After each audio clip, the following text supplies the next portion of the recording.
Welcome to the Slop Temple. We pray this video helps. In this video, I will explain how to make curry without vegetables.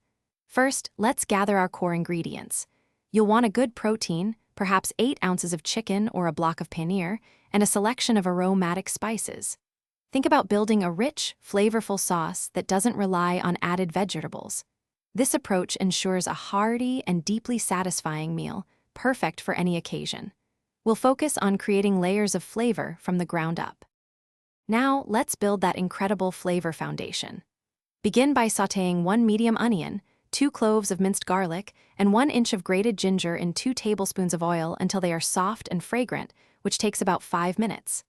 Next, add whole spices such as 2 cardamom pods and 1 small cinnamon stick, toasting them for about 30 seconds.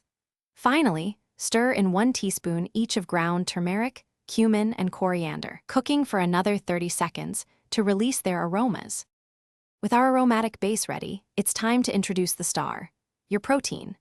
Brown 8 ounces of chicken, lamb, or paneer directly in the pan for about 5 minutes, ensuring a nice sear.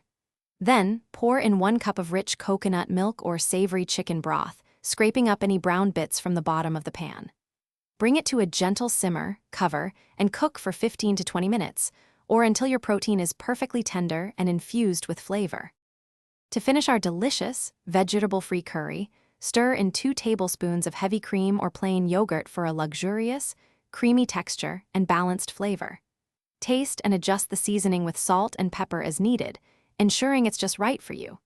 Finally, garnish your beautiful curry with a generous sprinkle of fresh cilantro.